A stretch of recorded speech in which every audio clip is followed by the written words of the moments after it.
with you do, you can put it wherever you want in your pocket. Just some hot wings. Okay? In your pocket. And it's just been an honor and a privilege, and a lot of it is because I've gotten to meet all of you. So thank you for supporting this technique. Thank you for all you standing up when we need researchers and we need people to do things for us. And certainly coming to Maui and joining a special seminar with Dad. So, Thank you.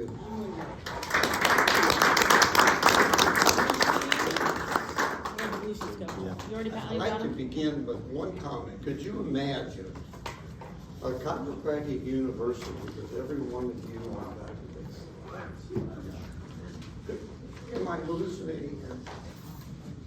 In this room is true chiropractic brilliance. I've seen guys perform miracles with the work, like you. Could you imagine a school with this caliber of faculty observation? Could you imagine? As opposed, I'm too old to care anymore. As opposed to what I see today in my schools,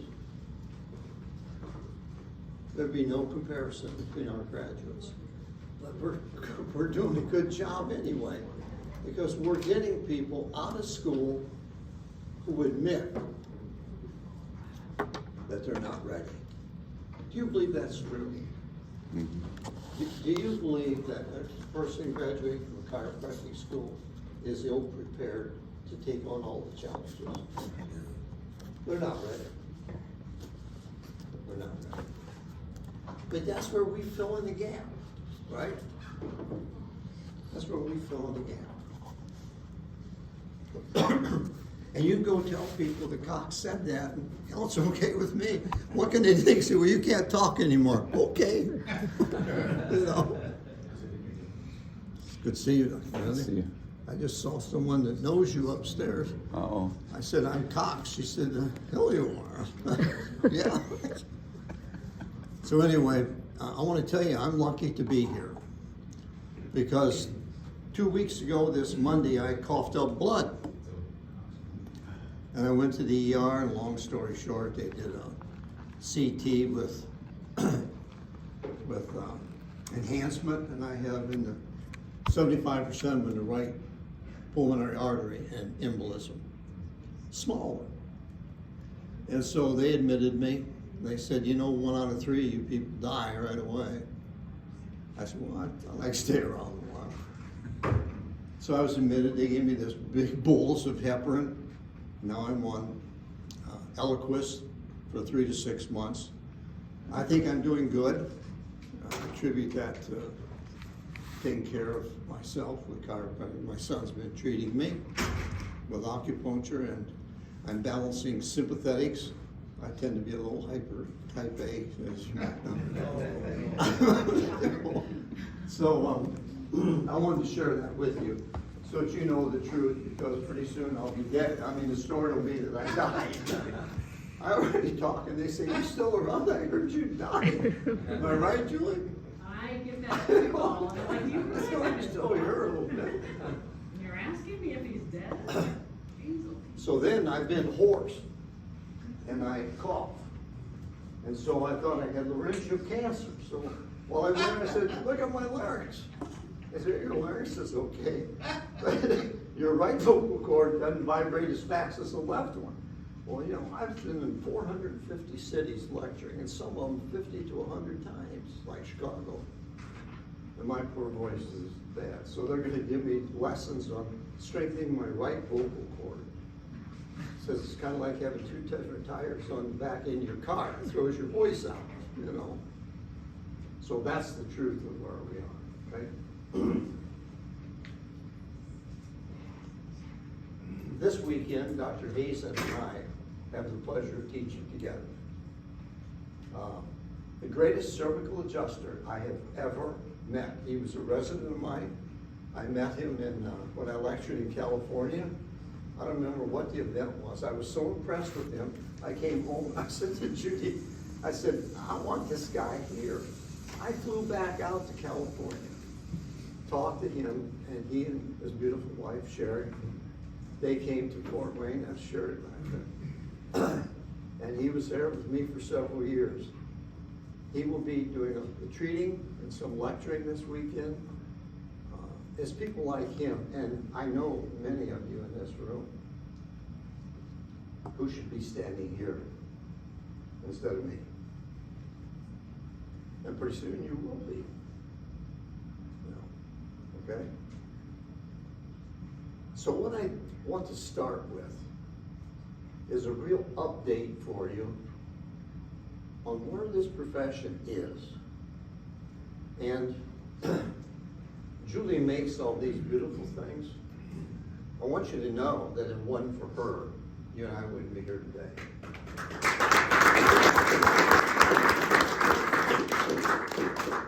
You know what it is? I get, Julie. That's what they all say to her. Julie. So she put together something.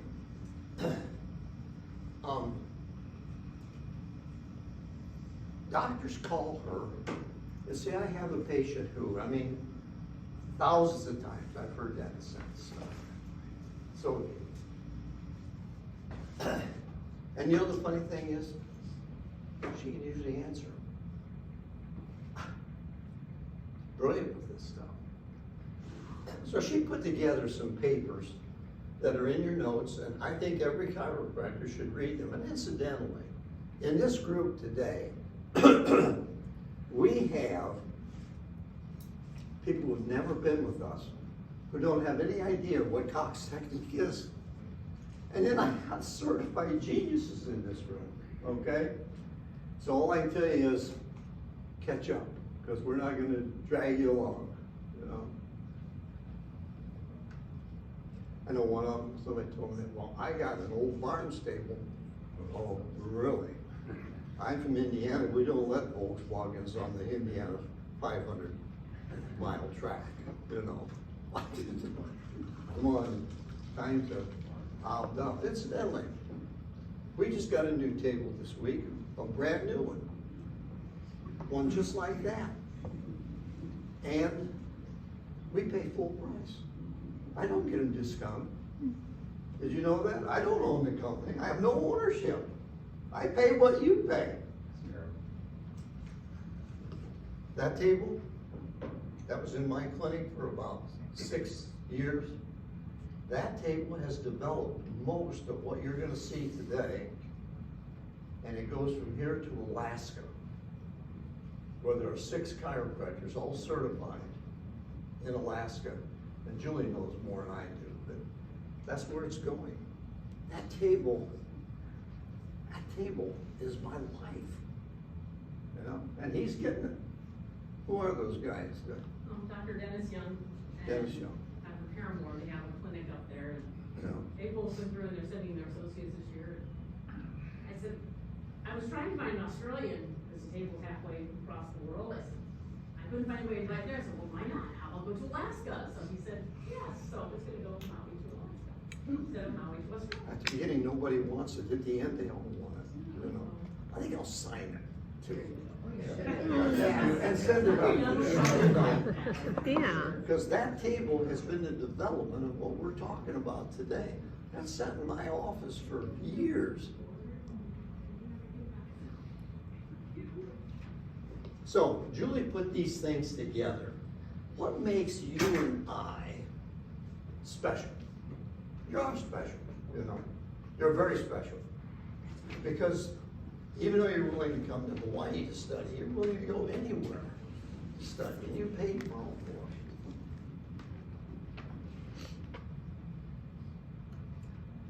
it. Gong. Here's a paper that just came out. Now, I know you haven't seen it because I get these ahead of print. Now, that's the third most exciting thing in life, is getting papers before they're ever published. But this one, please note this, Luigi, what's going on. All over the world today, they're comparing flexion distraction to high velocity, to Chun-Yi, to all types of physical therapy. And who's winning? Are you winning? Mm-hmm. Yeah, you're winning. Let's share these papers, can we? these group comparison of Feng spinal mobilization with Maitland mobilization in managing chronic low back pain. It's a cohort study published here in a very good journal. Okay. So they compared Feng spinal mobilization to Maitland. And what are they? Well, if you look at this, this is Feng mobilization. Now you want to do that all day? I'm telling you what, you do 6, 8 of them and you're probably done. But that's where medicine is. They love mobilization. And what gets the best clinical outcomes? I'm going to produce papers for you, whether you like it or not, that show that we beat the pants off of high velocity, low amplitude thrust. And if you've been in practice any length of time at all, you've had people that say, don't do that to me. And then once in a while I say, some people come in and they say, I want you to do that to me. I said, well, give me 3 visits. And I change their mind. I can treat everybody with this technique, but you can't treat everybody with a high velocity. Now I admit that you can treat other things, acupuncture, dry needling, and all that stuff. But my profession is spinal manipulation and mobilization. That's what I do. Okay? So this is, I used to do that. Do you know who used to do that? A guy named Clarence Gonstead. I knew Clarence. I'm so old, I was at his funeral. Dr. Chansey delivered a eulogy. You know, that's how old we are, Jim. You know, Jim Brand. Great. You don't even know who Jim Brand is, some of you. He's the founder of the International Academy of Neuromuscular Medicine. If I screw it up, you correct me, Jim. I will. It doesn't matter. But it doesn't matter. This guy has had every up and down in chiropractic. And yet he leads the orthopedics in the world today. How many of you are diplomates in orthopedics? Well, everyone should be, Jim. I tell them all. Nobody wants me. Yeah. Everyone wants it. You gotta walk the walk, right? Not too many people will do that. He's giving up his license this year. I'm sad.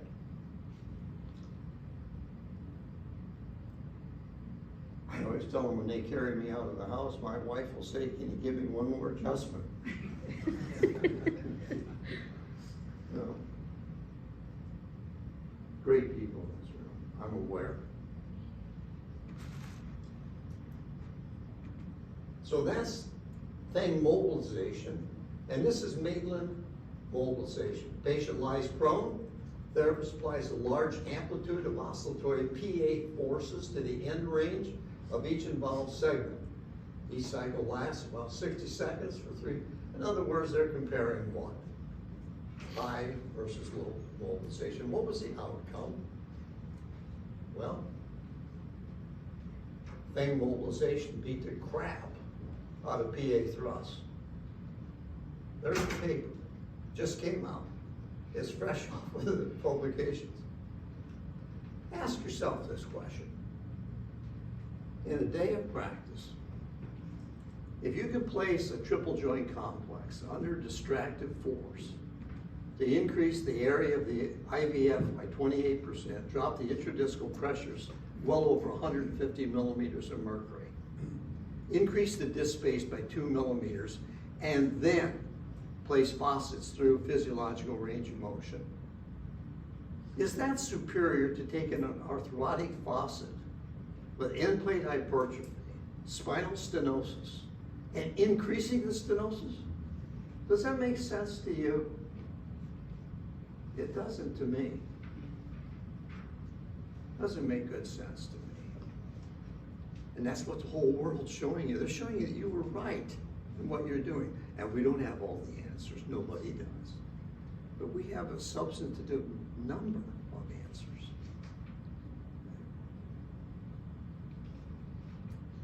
That's a recent paper. That, to me, that's worth the trip coming here, you know. But there's more. Here's update. This came out in 2212 this year.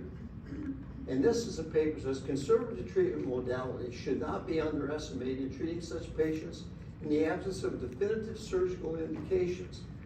We're talking about the spontaneous regression of lumbar disc herniations. We published many of these papers, and you have them. They're all on the Cox website, whatever. I don't even go there. I get so lost. You know? It's too much information. My grandson tells me, Grandpa, it's TMI. But I mean, well, some of you have been around. If you went back 15 years ago and you talked about a disc herniation, surgeons are sharpening the scalpel while they grab an anesthesiologist on the way to the surgical suite. Am I right or not? If I'm wrong, you please correct the old man. You know, today, what % of people go to surgery? 1%. There are 1,175,000 back surgeries done a year in the United States. Out of them, 1% will go to surgery, and 50% of them will be the same or worse, and the other 50% will have some kind of relief. Doesn't mean they're 100%, but they all become chiropractic patients. And I can announce to you that Ralph Cruz at Kaiser University College of Chiropractic Medicine informed me this week that the paper on the treatment of the failed back surgical syndrome is in review at JMPT and has passed first revision. This is what puts us on the map. At least it's the only way I know to do it. Ralph Bloch said unseen, no, Joe Jancy said unseen, unheard is unknown. Ralph Bloch said if it isn't published, it never happened. Believe me, that's true. If we don't publish, the rest of the world will not know. This is just one more paper that shows that conservative care of disc herniations, and you and I were doing them long before it was cool. When they said we were idiots, quacks. Any of you remember those days? You know. That's another paper. Here's Chin. The probability of spontaneous regression of lumbar disc sequestration had a significantly higher rate of complete regression than the disc extrusion. Can I ask you a question? How many of you remember 15 years ago, even 10, that you had a free fragment of sequestration? They all went to surgery. Am I right? I mean, that's what the surgeon said. Today, sequestrated free fragments actually respond better than contained discs do. Now, who would have known that? How many chiropractors know that? About 1%, you know. Everything points to what we do is right, Jim. I mean, we don't have everything, but we have the majority of it. And the ones that go to surgery, did you ever notice something about them? They don't need to go to surgery. They go to surgery because they want to play in a golf tournament in 3 weeks. I have not seen that. I'm willing to roll the dice to play this golf tournament. Right?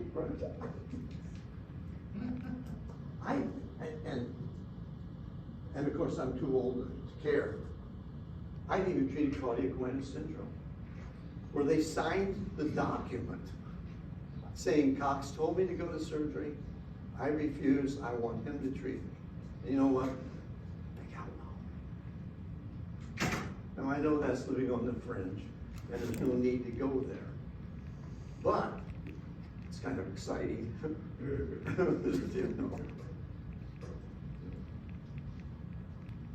I see Bryce Milam from Portland here. He made me a hero. I go to St. Vincent's Catholic Church, which is a huge church, and one of the guys there is a big leader, John Becker, and somebody's getting married in his family. And their family come from Portland, Oregon. Now this guy can't move, you know? So I said, well, go see Bryce Milam, see what the guy came to the wedding. And I mean, not you, I'm the hero.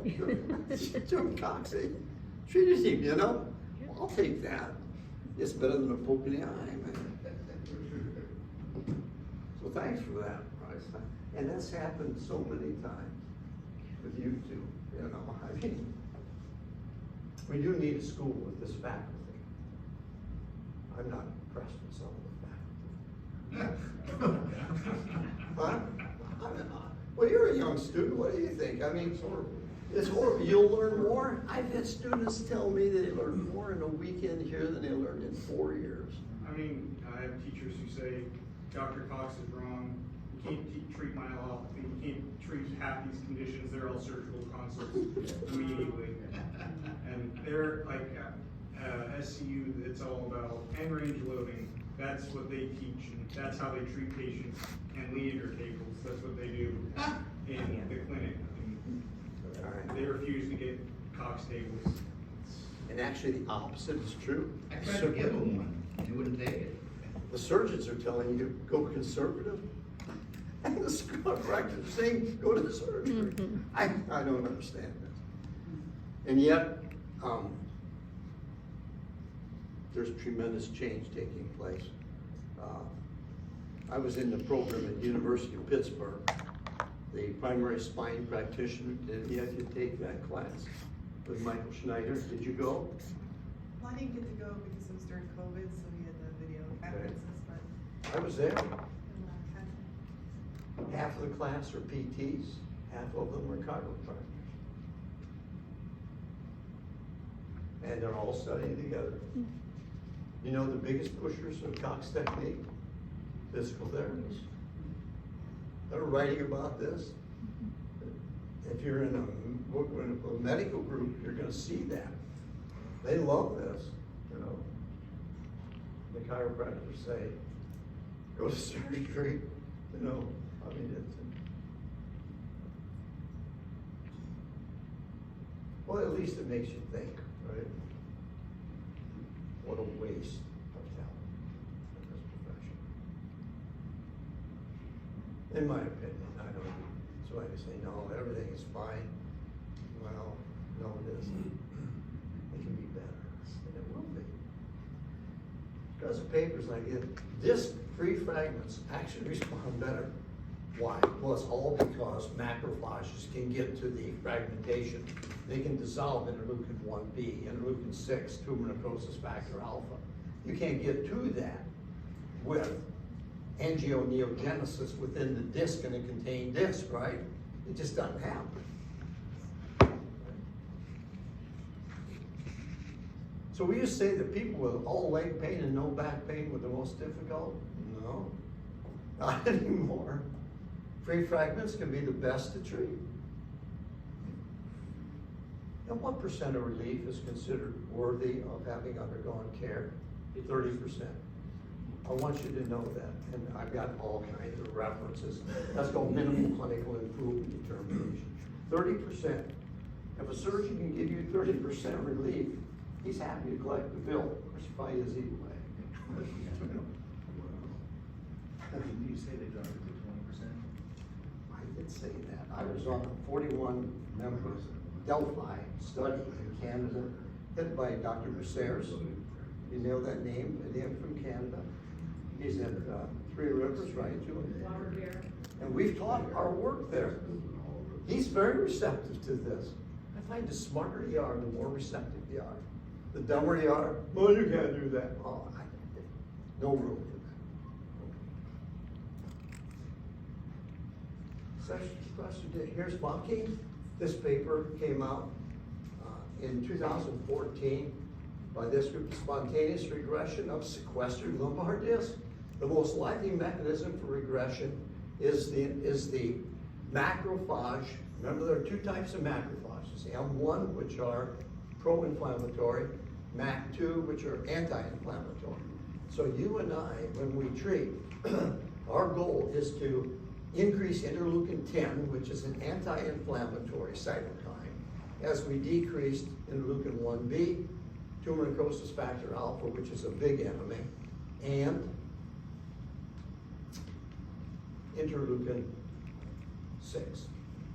I think it's important to note that it was Arlen Ferb. You guys published a paper, and I realize a lot of you practice, and that's fine with me. I don't care. Whatever blows your guts out, man.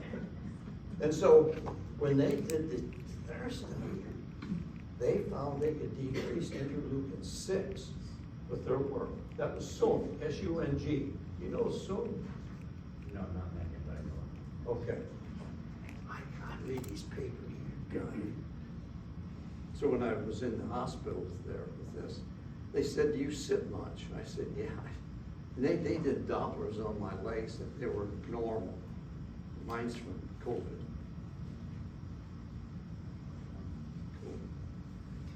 But they said, do you sit much? I said, I sit 6 to 8 hours a day. I study 6 to 8 hours a day, sometimes never get up. I said, you can't do that anymore. It reminded you, you're 82. Yes. You should not be sitting all that. Yeah. We tell him, and I think he's now going to be getting up every Yeah. hour. While I'm gone, my son Jim is raising my computer up to standing level. He said, Dad, you can't do this. I wondered where you two ended. Oh, yeah. Good. He's raising up so I can stand, live a little longer. Because this is excitement, you know, you want to get all you can. Don't sit too.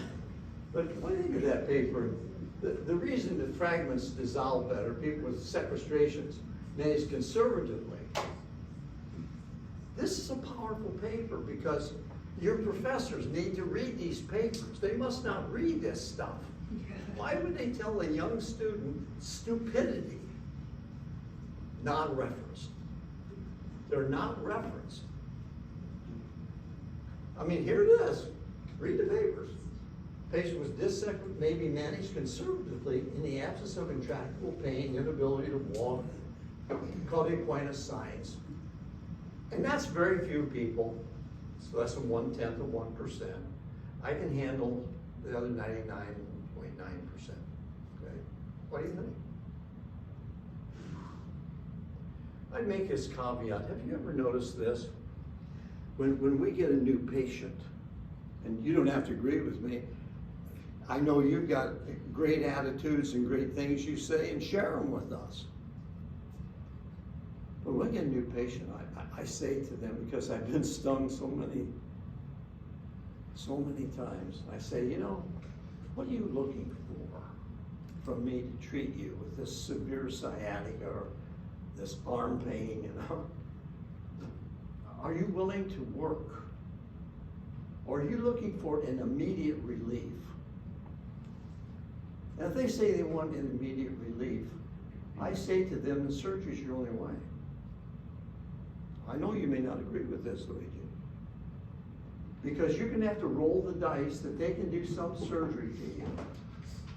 Get rid of all the chemical, and there's only two things that cause pain, chemical and mechanical irritation. And hope that they can get rid of that so that you can golf in 2 weeks or 3 weeks. But if you want the long term, you gotta give me 2 to 3 months to condition you. Are you willing to? And if they say no, get out of the way, because there's another guy wanting to take your place. How do you all handle that? I mean, you gotta encounter that. Is there anybody here that doesn't encounter that? I've had people come in and say to me, could you slip my hip back so I can go, you know, finish loading my refrigerator? I can't do that. So that's how I am. I either fish or cut bait on that first date. What do you want to comment? To me, that was always a menace as a clinician. You know, always was.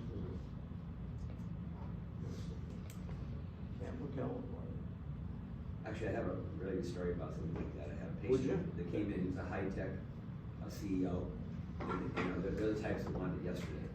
And so, he said, I said, I told him it's gonna be about, you know, at least 2 to 3 months to get it, because he definitely has a sciatica, I can't predict about if he going home. And he said, well, who's your neurosurgeon? And I gave him the name that I used, but I didn't give him anything else. Somehow he found the guy's cell phone number, called up this doctor, and said he wanted surgery immediately, and you pay him cash, double what he normally gets. True story. No, I believe So he, of course, the neurosurgeon I worked with is a really good guy. He said, "You kidding me?" He goes, "What is going on? Who the hell's crack about it?" I said, "You don't want to get near him." Yeah. And then he had a friend in New York who would do an orthopedic that would do it in his office. And so he did a microdissectomy of this guy. He got some relief, he came back about 2 weeks after that, he comes into my office. And he lays, hey, my back's kinda killing me, I look at his low back, it's all inflamed, he's got an infection. He had to go to immediately for surgery. What a disaster. I mean, but those are the kind of guys that want it yesterday. Absolutely. They don't want to do it. And we all see that after surgery. Did you, I kind of marvel at Hulk Hogan. You know what's happened to him? He can't move. He's crippled. They operated on him. And he's crippled. Can't move. People they just don't know these things. Well, you and I mean, you're busy and you want to do the right thing, right? You want to tell them. What do the rest of you do? I mean, that's got to be a hot seat for every one of us. When they say, can you set this thing and put my hip back so I can go back to work? Unless there's an understanding. I could never meet their expectation. So I meet it head on. Just tell them I can't do that. You know, if you broke your arm and we set it, could you pitch baseball? No, it'll be 2 to 3 months at least. So, do any of you find that to be a problem, Commander? What do you do? Tell us. I don't treat anyone if they're not gonna commit to it, because I tell them I need 6 to 7 treatments so you can see what's going on. Luckily, they will follow through, and the ones that don't, and since COVID, it's been great because I pick who I want to see me. And I don't see very many people, but the ones that I do, it's a quality treatment, and I take an hour. And yes, you know what, you are the hero. They love you to death because of that table, and because of what I've been able to give back to them. Yeah. But yes, a lady came and I said, well, you know, this is what I charge. She said, I don't care what you charge. She wanted to be able to be at, and I'll talk about that, that's my case today, at her granddaughter's wedding in 2 months. And I said, okay, that's your goal. Within 7 treatments, she said, oh my gosh, Yeah. you're a miracle worker. And we got her better, and she's still, and she knows, she understands that. But there's many that they don't, you know, and then, you know, people send people to me because they're done with trying, and they've tried everything, yeah. I like that idea. You can almost say that if you treat a person 4 to 5 times, there should be some dent in their pain. Yeah. You know? Yeah. Something that they know we're doing something right. And those first 4 or 5 treatments, I'm not stressed out, but I'm really working with them because I feel what they're going through. Yeah. Of they're not getting better and the pain's still there. Okay, let's Absolutely. keep working. But they notice the difference, and That's a they're good point. I yeah, like that. and they have exercises. I spend an hour, 50 minutes with people, and I don't, or maybe 30 once they're better. But I say, you know what, we need 50 minutes, and we're gonna work, and we go over, we do some exercises first. Sure. We put them on the table, and then they know what they're doing. Yeah. Thank you. I Thank think you. those are good points. Do you like that kind of input? I do. That's a toughie. When they first come in, they're bad. They say, my dad had this, and I went to a chiropractor. One visit, he was well. Well, Dr. Cox, I also tell them, I'm sorry, that, you know, I want to see you within 72 hours because, you know, so twice a week for, let's go for 3 weeks. And once we're there, by the 4th treatment, they're in love with the treatment. They understand that Yeah. they're figuring it out. And then we end up going twice a week for about 8 to 10 weeks. And then they're excited when they can go to once a week. You That's know, very gentle. When they're bad, I treat them daily. but if they've been living with this for months and they're busy in their lives, Yeah. I need them, and I need to tell them I have to I need that time for you because I can only see so many people. Absolutely. So then they're committed and they can make it. Because if they come once a week, or if they come, you know, Monday, Wednesday, and Thursday, and then they don't come for another week, it's just like we're Yeah. wasting the time. We started a workout, and everything we started working out is done. You taught me that. I make 2 points that, based on your nice discussion. One of them is that the VA hospital, what tables are you seeing in VA hospitals? Mm-hmm. These. I think Anthony Lisi, he's written every paper that I've seen him, and please know I could be in error. I don't think so. Anthony Lisi writes what are the techniques that VA are using in low back and radicular pain? Cox technique? That's not an accident, doctor. It's based upon intelligent effort. There must be the will to produce a superior thing. That's what John Ruskin said, remember? This year, I was over at the University of Pittsburgh at the primary spine practitioner course. And Kurt Olding was there. Kurt Olding's one of our instructors. Great, great guy. I mean, you know, all of our instructors. Wonderful, brilliant people. Good people. And we're over there taking this course, and this doctor came up and he says, I'm with the VA. He said, we got 10 Cox cables this weekend. 10 of them for Pennsylvania. Julie, am I right that they're being shipped everywhere to Vienna? I tried to get into the one in Charleston, South Carolina, so let me in. Into a VA hospital. Yeah. Keep knocking. And you're certified. I just had 2 guys in the Cleveland VA. 2 chiros were there. They got 2 Cox cables and they called and they said, we don't know how to use it. That's terrible. They don't know what the hell to do with them. We've got a seminar Just keep playing them, keep 5 hours away. My understanding is that this year, the law is that every VA hospital must have a chiropractor on staff or have a referral to a chiropractor if a veteran asks for it. We've done a lot of them in our clinic in Fort Wayne. George Yoakum and Aaron, his wife, Pam, they get a lot of VA. They're kind of slow to pay, I think they tell me, but I mean, that's how they're treating, and I know it's because of the federally funded research. You know that you have done NIH research funded on what happens when you use that on a human back. You know, nobody's done that. You know that the Health Resources and Services Administration of the Department of HHS, starting clear back when Bill Clinton was partially in the White House, that's where we started doing federally funded. You have done many federally funded research studies. You know. These are important things, and behind the scenes, when you get these 4 or 5 guys from the VA together, I'll bet you if you were in the room, if you're going to say, what kind of technique do we want to use? Well, we want to use a technique that doesn't hurt people. It gets the best clinical results. What does the literature show gets the best results? And I believe that makes the decision. What do you think? That's the way it is.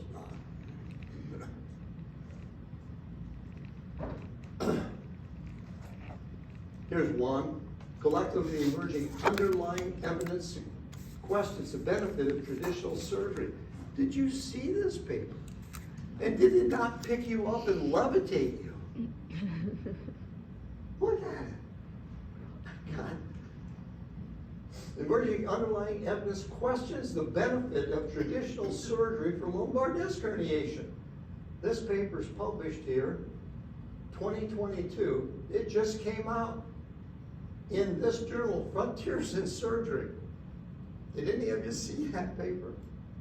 I read these things every day. I read up to 500 papers a day. And then every month I give you these gems, these pearls, that no chiropractor can really practice without knowing. It beats free chicken on Thursday. I tell you something. Life University, you're gonna make this core curriculum. Are they? Yeah. Can you imagine? It must be. I lectured one time at Sydney, brought him up out of the floor on this podium playing Rocky. Oh, I can't tell you the story, my God, I had to leave the room. Now they're they teach Cox, and those students love it. Classes are overfilled. Because the students want to learn something, am I right, doctor? They want to learn. I've actually had students tell me that they came out of school and they've never seen one of these animals. What do they do? Do you fake it? Cameron, do you tell them I don't know? You know? No. They come and take some of our work hopefully. Jim said me speak at the orthopedics group before. And I was honored. You know? And one of their speakers didn't show up, and he said, Jim, can you do the 4 hours this afternoon? I said, of course. That's true. That's a true story, right? And he said, you never showed the same slide twice. I must have 20,000 slides. You know? think? I have to revise every single one. She does. My idea of a hot evening at home, I'll go out in the garage, pull out an issue of spine. I have every spine issue since March, April 1976 spine drill. I'll just pull one out. You know, some people say, Jim, you need to get a wife. You know? And they are in the garage. They're in the garage And they with are a spotlight on. Double Nobody believes stacked, that. floor to ceiling. Yeah. And they have stars on them. In the Yeah. old days, he'd star them. I said 1 to 5 stars. Yeah. Well, at some point, he started adding, he just put 20 and put a star after it. I'm like, well, there goes our star system. That's a good paper. That was a good one. But this paper, can you believe that this is published?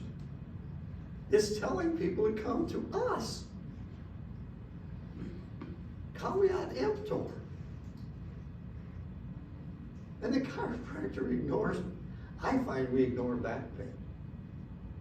I guarantee you, if we open this to physical therapists, how would you feel if we opened this to physical therapists? Well, I was threatened to be killed, burn my house down. And yet they don't do it, but they don't want anybody else to do it either, you know.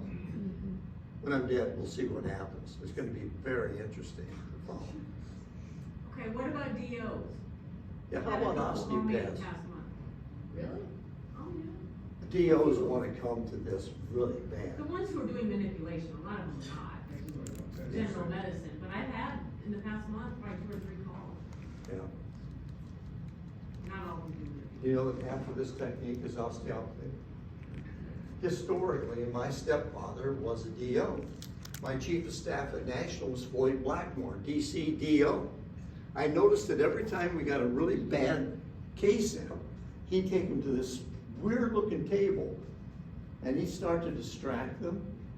And when we got the pain about 30%, you know, the acute stuff done, he'd give the patient back. They'd say, okay, young doctor, you can take over the case. He was using osteopathy. So I go into clinical practice, and Lee was there with me for years. One of the very first patients I had was a 24-year-old girl. She was beautiful. She came in like this. I gotta tell you, I went to National, I didn't know the difference between median and lateral disc.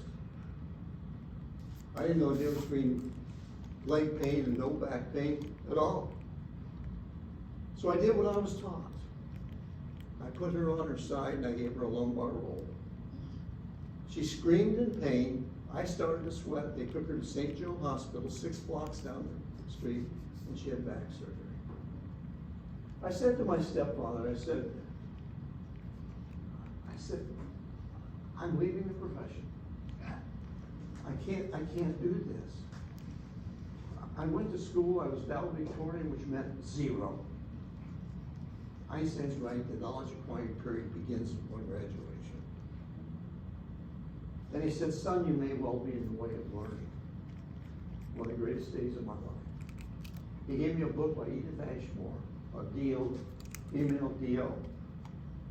And another book by a man named A.T. Still.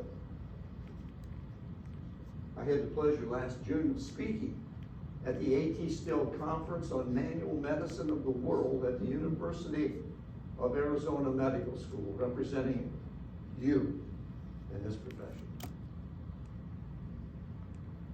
And so I started reading those books. And then I ran into a book by a guy named Alan Stoddard. Great man. And they said, don't do this. Don't do this to these acute backs. Instead, they showed how you distract spines. And I started that, they never carried another patient out of my clinic. Now, some of you can tell similar stories. There isn't a one of you here that hasn't been stung by giving a lumbar roll. None of you. Unless you're not giving them. And I'm not saying you shouldn't. I'm just saying you better make the decision of what is the best procedure, when to implement it, how to implement it, and as you're going to see shortly, are you going to use 4.5 newtons or 10 newtons of force? And so I started studying, and I got a McManus osteopathic table from Battle Creek, Michigan, a lady whose husband, Dio, died. And my room looked like a rack of a torture chamber. I had straps and pillows, and I'm distracting people. But you know what? He said, Doc, I got getting better. Hell, that was better than carrying him out of my office. What's the leading cause of malpractice in chiropractic according to NCMIC and Luz Portelli? 39%. Irritation or causation of intervertebral disc herniation. That's the biggest cause. I have a case from NCMIC I got this week. I'll be going to court. They think you write a book, you know something. I fake them out. But I'm going to represent a chiropractor who didn't know what the hell she was doing. I have to defend her. I won't lie. You know what you do? You try to find some fringe of standard of care to hang the case on. They at least walked in the door, you know. It's ugly, Jim. You've been there. Lots of times. Lots of times. It's no fun at all. And Luz Portelli's sitting back watching, you know. So, that's how I got osteopath. I have absolutely zero problem with osteopaths coming here. Zero. I know you're fear. There are two emotions, love and fear.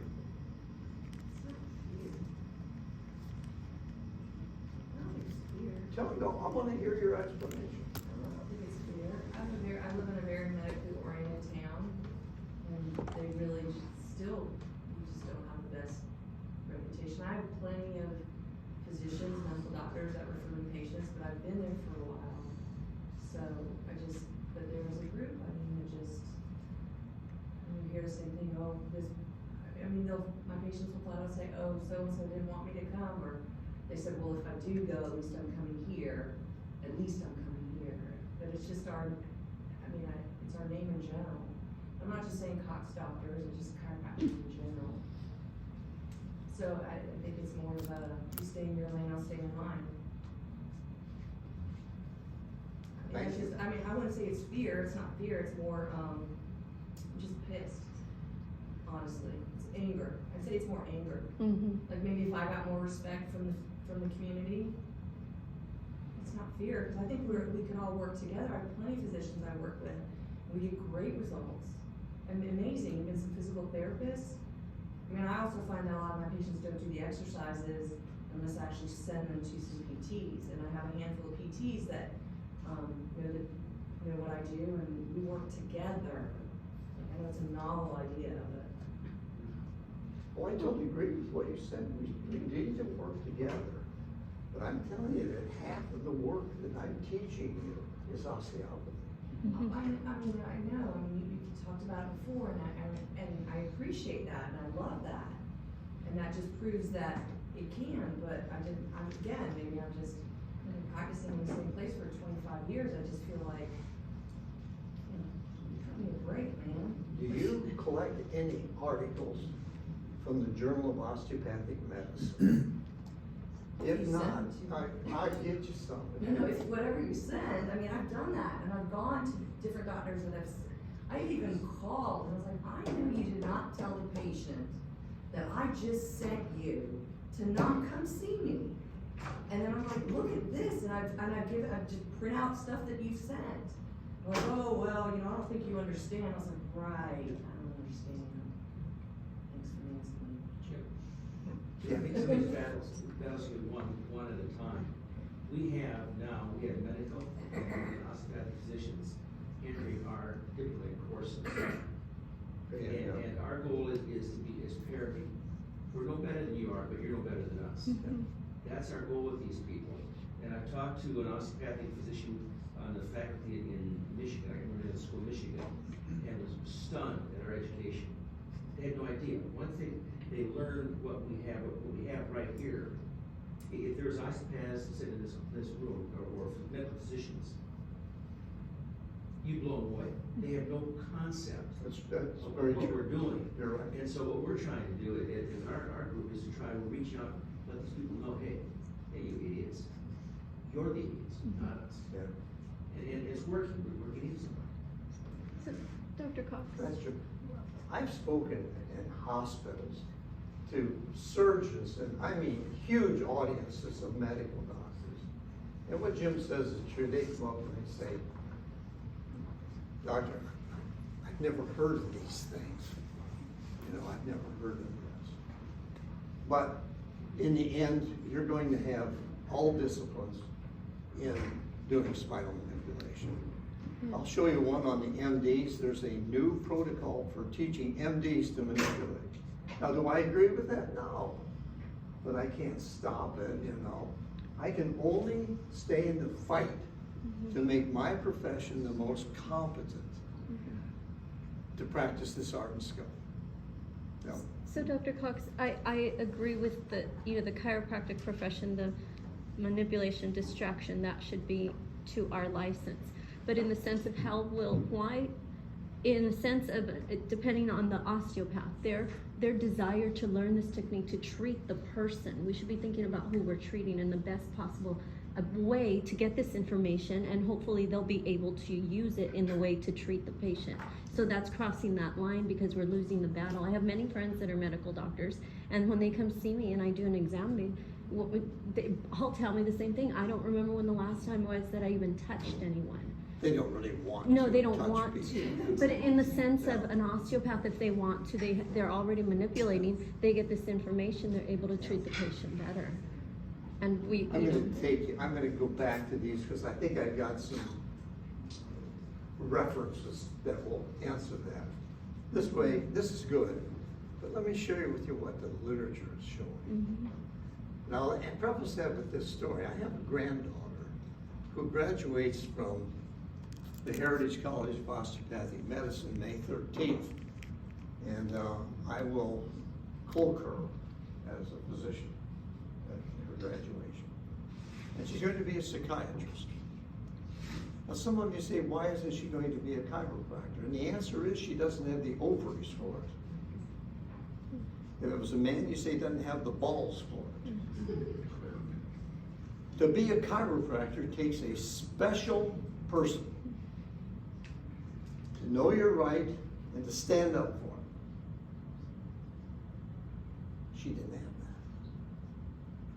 So there'd be an osteopath and see herself in some you know. It takes a special person to be a chiropractor. I followed you, I know. And I think one of the big problems, especially in our profession, is I get patients all the time who are like, oh, I've got flexion distraction. And then I do it on them and they're like, that's way different than what the other chiros, he's pushing my feet to the floor. They're like, oh, they put me on a table and it just automatically flops up and down. Yeah. So it's very hard to explain to patients that what we're doing is so much different than what 90% of the chiropractors who say they're doing Cox are doing, because they're doing it so wrong. Absolutely. And then they go to an MD and say, oh, I got treated by Cox, and then the doc says, oh, well, you're getting treated by a chiropractor, that's the problem. Yeah, I know. Understand. Let's proceed. I think I'm behind it already. I did an ACA webinar 2 weeks ago on spinal stenosis. Spinal stenosis is phagocytosing your practice. If you aren't prepared for that person over 50, with leg pain, back pain, claudication, you're not ready for the future. And so I'm gonna present, Dr. Hayes, I'm gonna ask if you'll present that lecture I gave on webinar for the ACA. When we did it, well, it's really, I mean, you got Mosgood, Alexander, I mean, what more? But when we did that, and I talked to them, the average attendance for an ACA, and if I get this wrong, Julie, correct, is 20 people. We get 119. Now, why is that? I think it's because they think we have something worth listening to. I think. If I can say one more thing, one thing that Dad's always said in 31 years is that you guys are the salt of the profession. Yeah. And every city needs at least one of you to stand out, and that's what you guys do. Yeah. So, as frustrating as it is, we are appreciative, and your patients love you, and you stand out. And it is that one-on-one battle that you have to do to build your reputation, and you do build it. And you stand out. All of you do. I know you do. I know. I talk to all of you. So That's you're true. awesome. This room is So built. stick with it. The You're cream of the impacting. You are profession. impacting your communities. So this was quite a paper. This guy, Juan, writes about emerging issues questioning the current treatment strategies for lumbar disc herniation.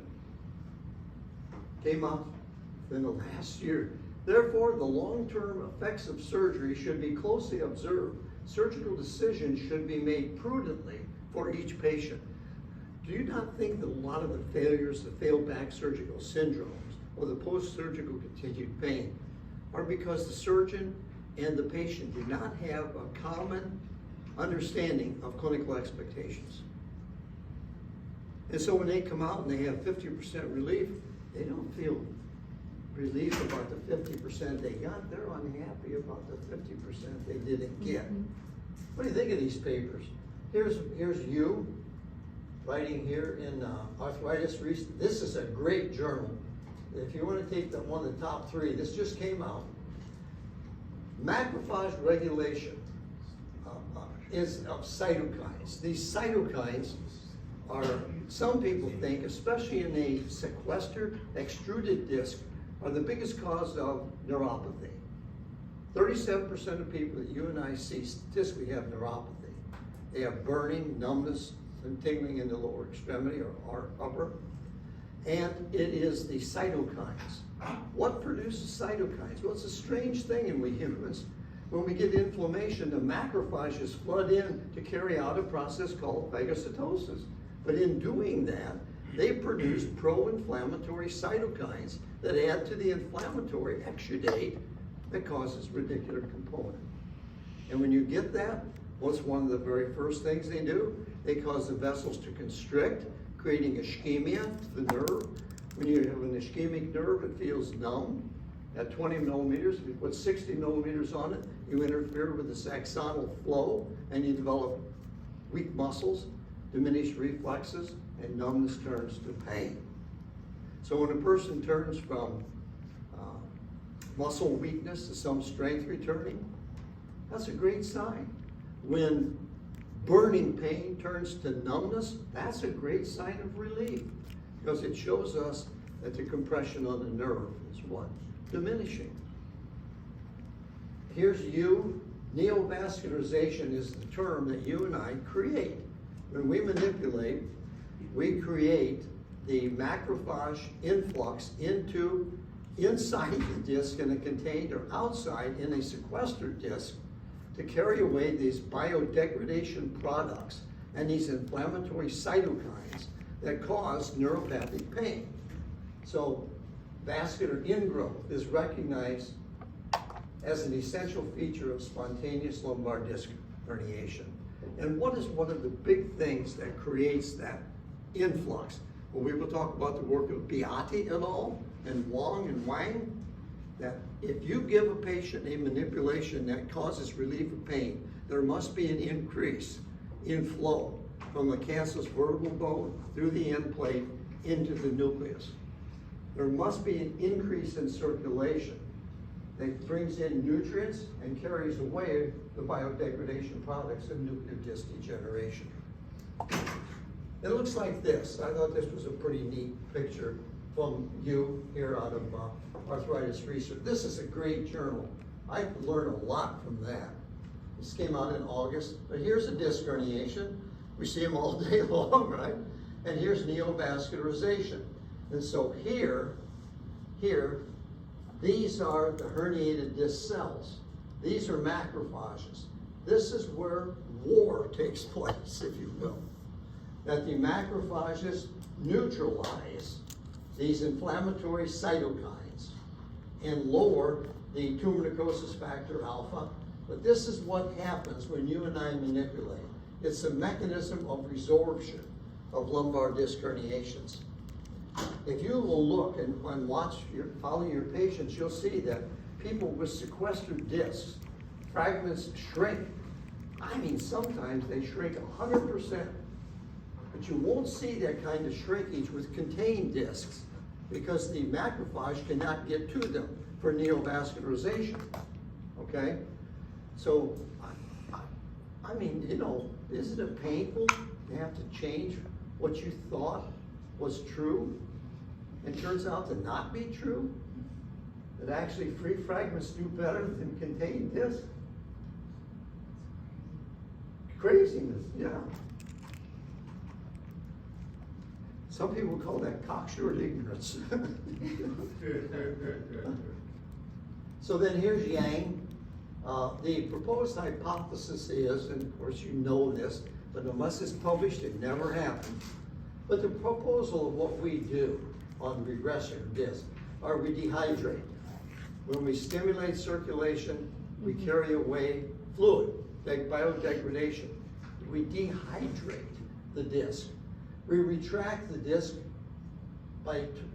remember that the annulus fibrosus is like a Chinese finger pull. Did you ever use one of them where you pull the tube? That's how an annular fibers, they insert at 35 degrees. And as we taught them, and Ram Goudabali showed this so beautifully in his research, he calls it necking of the disc, necking. And when you stretch annular fibers, they drop intradiscal pressure, and in Spine 14.1, O'Neill called it sucking back. He used that term. Look it up. Spine 14.1, O'Neill, O-N-E-L. Sucking back herniated nuclear material. I could just see it. And when you treat, you gotta feel it, you know. It's going on. Go on. So you retract the disc of enzymatic catabolism and phagocytosis by macrophages. I had a professor named Ronald Bideman at National. I mean, you ever knew Ron? He was a great guy. He said, a macrophage is a macrophage is a macrophage. And I was too stupid to understand anything. I was too smart. You know, I thought I knew something. It's only when you shut up and listen. You know. But he talked about macrophages clear back in the 60s when I was at National.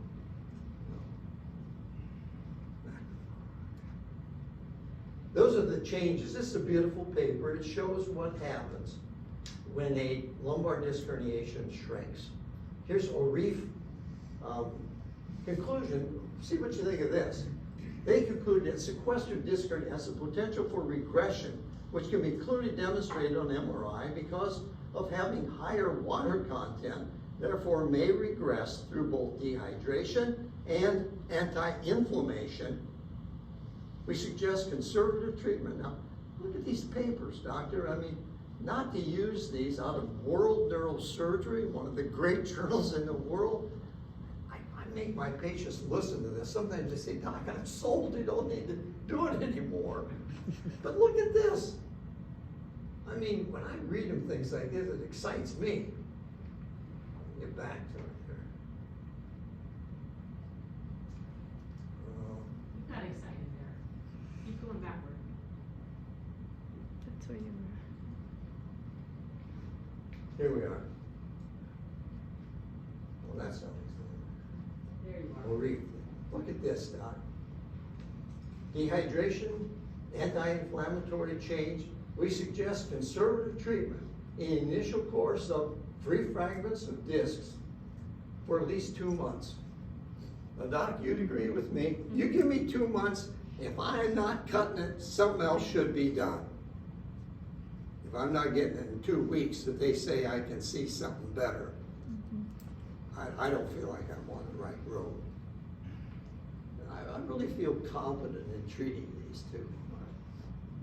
You ever notice that the more you know about something, the better you are? And the patient senses that. Senses that. Well, I wanted to read the rest of that to you. Here, they're just talking here. We suggest conservative treatment for at least 2 months before recommending surgical intervention unless severe neurological deficit, which is not a big deal. We can test that in 30 seconds. But the whole world is telling us to treat these people. Why is my profession so backwards? I mean, the doors and windows and everything else is open, right, doctor? I mean, it's impossible to touch a patient without helping them. Yes? Part of it's fear. I think so, doctor. They're afraid, Yeah. because they've been told in school and by everybody else that, you know, a disc, if there's neurologic findings, that's surgical. Yeah. And, you know, there's a lot of cases, I go to some of the surgeons I work with, and they don't want to do surgery on them. Yeah. You know, because they don't want that patient darkening their waiting room for Yeah. the next 5 years because of failed back surgery. But our profession's being told, our profession's not even being trained in adjusting. Yeah, that's true. Even high DLA adjusting. Yeah.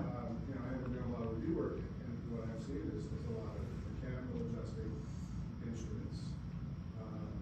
And when I do see some occasional, you know, when I do see the HDLA, it's unfortunately usually attributable to what we talked about earlier, you know, it's a malpractice situation. So the profession is being taught to refer anything with neurological limitation. Yeah, you're right. And Good not point. X-ray too, don't even get me Yeah, don't started. X-ray, don't X-ray, and, you know, MRIs is heresy, because what are you gonna do if you find something, doctor? Treat it. Exactly. But, again, those are. Yeah, but there's a big us. difference. Contractors, It's really- not the rest of the profession. It's really nice to know if you have degenerative spondylolisthesis. Yeah. That directs our treatment. Exactly. But they don't care. I mean, an aspirin's an aspirin. So anyway, so how about this paper? This is Alexander Horner here. This paper came out last month. Okay? These are recent papers for you. And you may have missed some of these, I'm sure that you did. Nobody's insane enough to sit and read all this. But this guy says about resorption of lumbar discs, clinical predictors, future directions. It's the Journal of Bone and Joint Surgery. I'll offer you that's probably one of the top 3 journals in medicine. Would you agree with me? I think you would. The likelihood of disc resorption include the initial size of the hernia fragment, the rim enhancement. What is rim enhancement? High intensity zone. How much chemical inflammation surrounds that fragment, you know? Composition of the cellular inflammatory medium and involvement of the posterior longitudinal ligament. They're just talking about, this highlights the role of disc resorption after herniation without surgical intervention and questions the role of traditional non-inflammatory medications after acute disc herniation. They're actually questioning the use of NSAIDs and even tramadol and epidural steroids. Do you ever see epidural steroids fail? That's the Journal of Bone and Joint Surgery. My profession should be on TV everywhere pointing these things out. We do have a podcast that goes around the world with Michael Johnson. How many of you have been on that podcast? God, that's a lot of you. Y'all don't want to do that. He put you on the podcast, and you discuss your practice and your name, and you get patients from it. But you discuss what we do and the conditions we treat, how we treat them, and sometimes we even bring patients on to discuss their clinical outcome.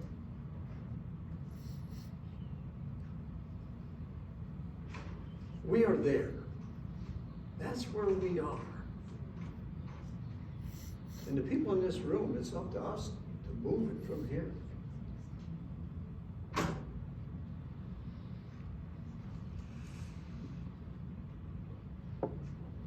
Can you believe this big? Can you believe this big? Look, this guy writes in Journal of Pain Research a couple months ago that medicine has to change their attitude. The innate ability of the body to self-heal is necessary. Have you ever heard of that before? I mean, the MDs are coming around to say, you know, you guys are right, and what they're going to try to do is just total resorption.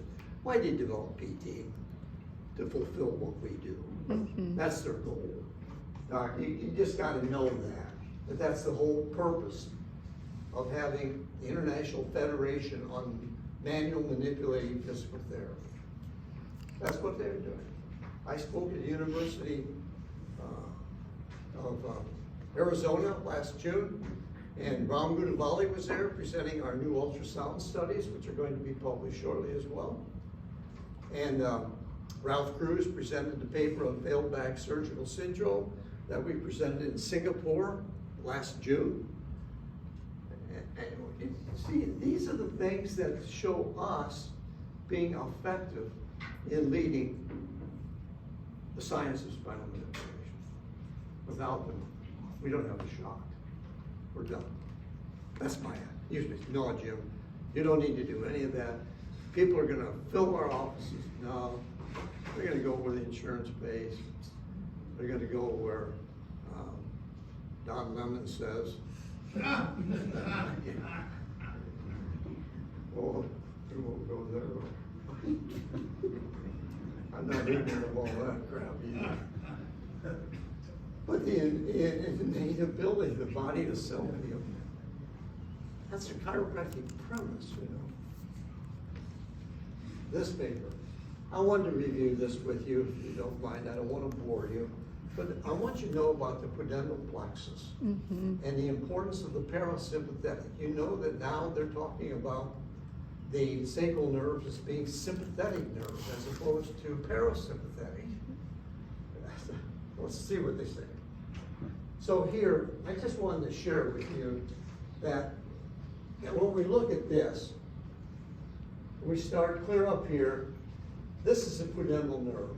This pudendal nerve comes from L5, S1, S2, and S3.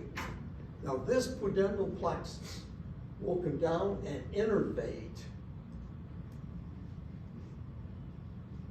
the inferior hemorrhoidal nerve, the dorsal nerve, the innervation of the penis and the clitoris, responsible for the sexual response of the human. It will give off a branch called the perineal nerve, which when we have Claudia Equina, perineal numbness and tingling. And that gives rise to the long scrotal nerve. These are all shown here for you. You can study them at home. But every time you and I treat a low back, and we treat especially 4, 5, and 5, 1, and decompress sacral nerve roots, S1, 2, and 3.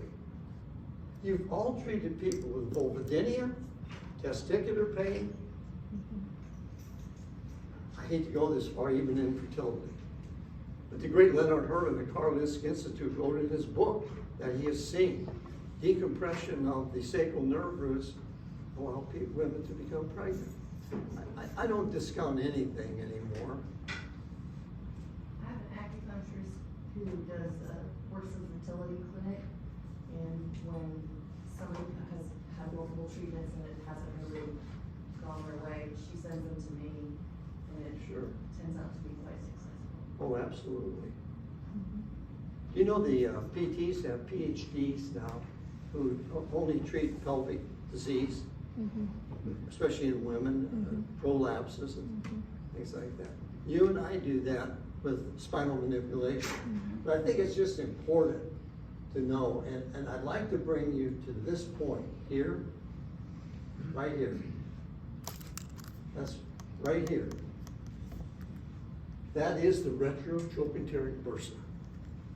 That's where the following muscles insert: the psoas, the superior and inferior gemelli, and the obturator internus. All insert here. And what goes right through them? A nerve that's 2 centimeters, that's almost an inch in diameter, called the sciatic nerve. In acupuncture, that's also bladder meridian B49. Have you ever noticed that when you treat, I carry this with me. Dr. Hazen gave me this for my 80th birthday. Remember that? He gave me that. And because I was always losing my teeth in the office. And I carried my teeth. Ready for any? Stand up now, we have a teeth. You know something, Doc? If you didn't do anything else but bury your key in the retrotrochanteric bursa, you've noticed how painful this is on people. It's sometimes the worst symptom they come in with or the last one they leave with. Right here. If you compress that bladder meridian B49, I'm right over the sciatic nerve. That sucker's 2 centimeters in breadth. It's the biggest, longest nerve in the human body.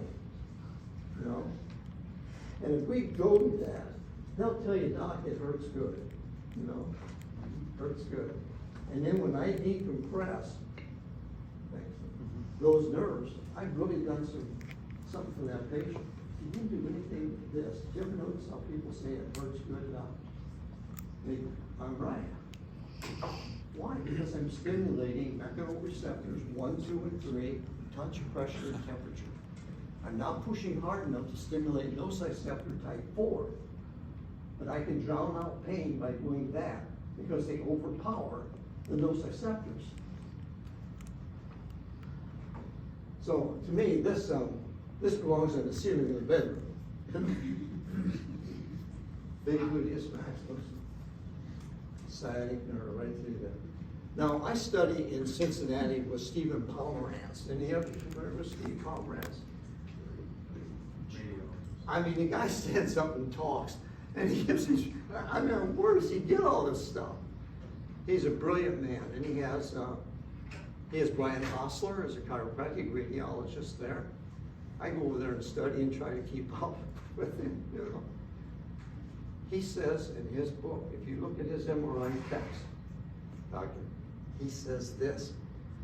He says the sciatic nerve passes through the superior gemelli muscle. Not the piriformis, but the superior gemelli. So regardless, when I'm treating like you, Luigi, or we put positive galvanism and tetanizing current into that, it's anti-inflammatory. You've all noticed that that's really a painful spot. They call it a toothache in the butt. You know?